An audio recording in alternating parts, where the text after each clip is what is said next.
Best time to take your stream full time is when you're literally stuck with no other option. And it's quite literally the best time. And I know a lot of creators throughout the year, especially during the pandemic and shit, they got themselves into a situation where they were like, you know what? I could make it work. And that's the worst time to do it. The power in streaming and being a creator and making passive type income or income from something you enjoy, a lot of the power actually comes from you work your main job and then you also get to monetize what you do on your downtime. The longest you can fucking stretch that out is huge because you can build up a long runway. And what I mean by runway is you should not have debt. So that way you're not stressing about the extra shit. I'm talking like dumb debt, credit card debt, shit like that. If you have like, you know, a car payment on a low interest rate and a low payment, and you have a mortgage that you can afford, sure. Those are one things. Like when I went full time, we had a $400 a month mortgage and I had a like $500 a month car payment at 0% interest. Okay. That's one thing. My minimum rate of living was like between my wife and I was like $1,200, $1,300 a month when I went full time. I went full time because doing what I was doing was taking away from the amount of money that I was making doing this.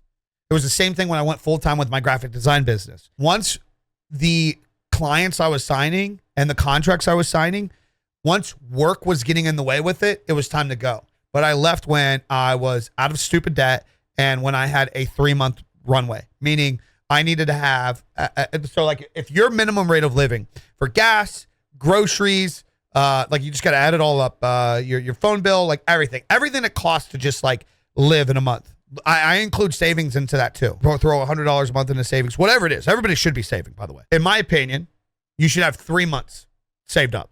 So if your minimum rate of living is $2,000 a month, you should have $6,000 saved up.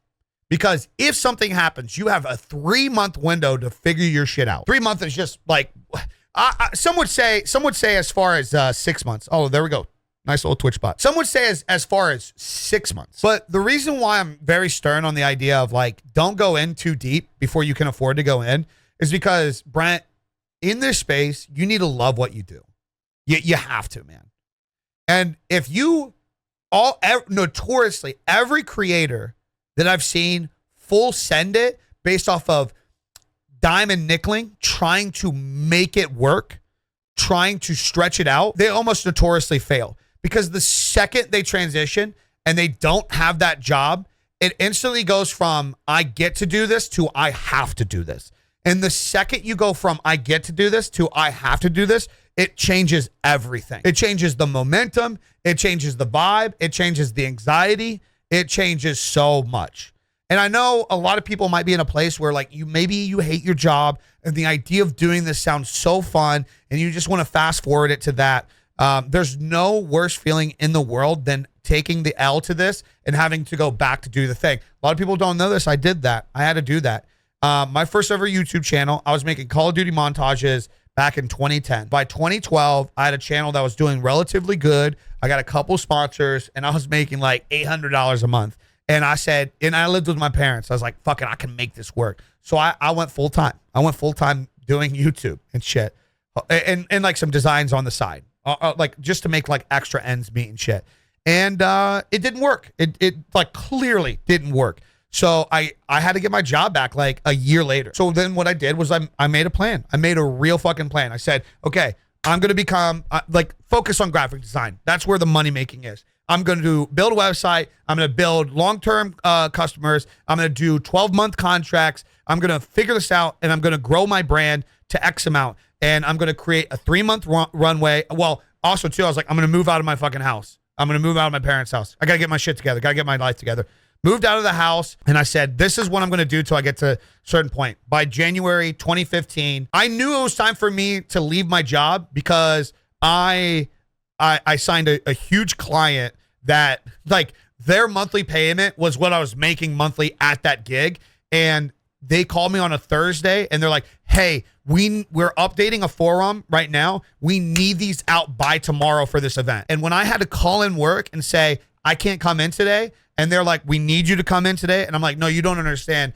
You're going to pay me $80 today. I'm going to make $300 today. When I had 2 to 3 days of that in 1 month, I was like, it's time. I got to dip. I had money saved up. My rate of living wasn't high. And I was making way more doing what I loved over to the point where doing what I didn't love was hurting me. So then that's when I went full time.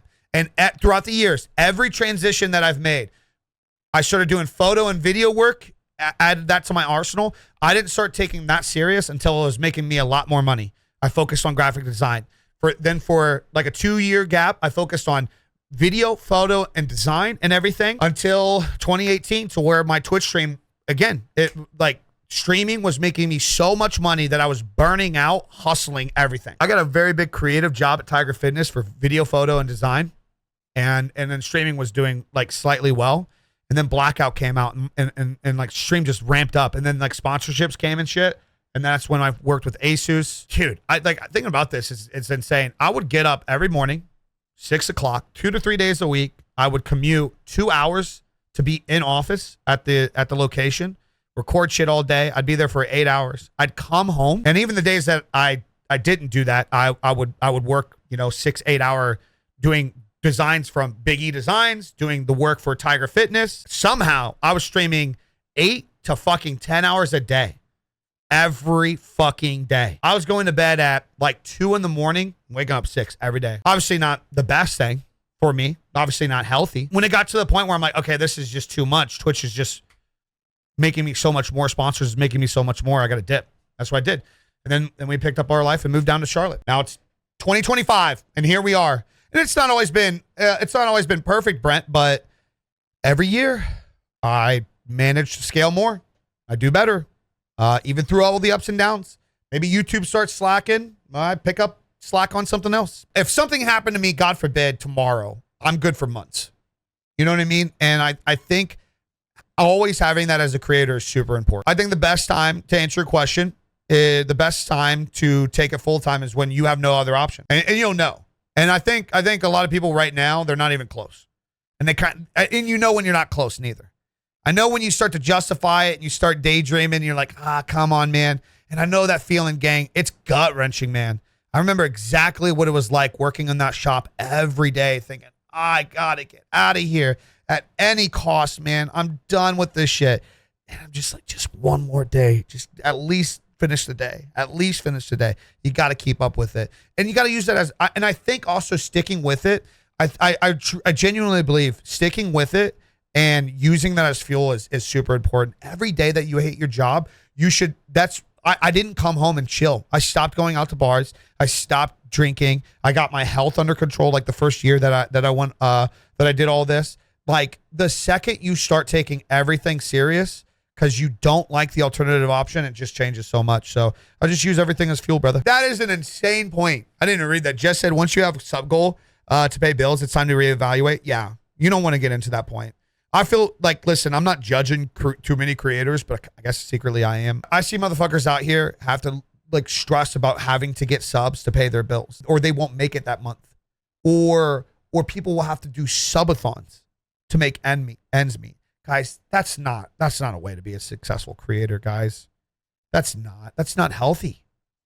That's not healthy. It's not healthy just getting by, man. You're going to resent what you do. You're not going to like it. You're not going to enjoy it. You're going to burn out. Being in the focus of I get to do versus I have to do is super crucial. It's super crucial. I got a strange problem. I love my job. I love my full time, but I also love streaming. Games have always been such a passion for me. Brother, you got the dream set up then. Don't even stress about it. Don't even stress about it. If you love what you do for your full time, then you should 100% look at gaming as an opportunity to make passive income. I mean, so many people sleep on that. If you can just work your full-time job because you enjoy it, you should take everything that you make from gaming and you should invest it into your future, not into your current. Even if you can make an extra $300 a month, you guys realize how much just putting $300 a month into a good S&P or something is? If you like, you're just literally not touching it. And you get to make that just gaming, man? Holy fuck, man. What do you say, creator that loves his career and just wants to grow viewers and community with your content, and just keep doing it? Like exactly what I just said then, right? Like if you love what you do in your career, holy fuck, dude, that's the secret sauce right there, man. That's the secret sauce. If you love your job, but you also love streaming. Dude, oh, fuck, man. I can't remember his name. He's a sports creator. I got to meet him. He's actually down here. Really good friends with Rudy. This guy kills it, by the way. Does like Madden, NBA, like all that shit. Creates content around all that. He's huge. A lot of people don't know he's got a legitimate, like a high-paying full-time job. That guy is chilling, man. That dude is chilling. Having a job you love and then treating this like a side hustle to better your future, that's how you're going to retire when you're 55. Oh, yeah, Panda Skills. Panda Skills, another great example. Full-time job. Dude, like, fucking works on like, jets or some shit. It's crazy. Insane job. Absolutely murders it on streaming content. Yeah, I think that's the perfect setup.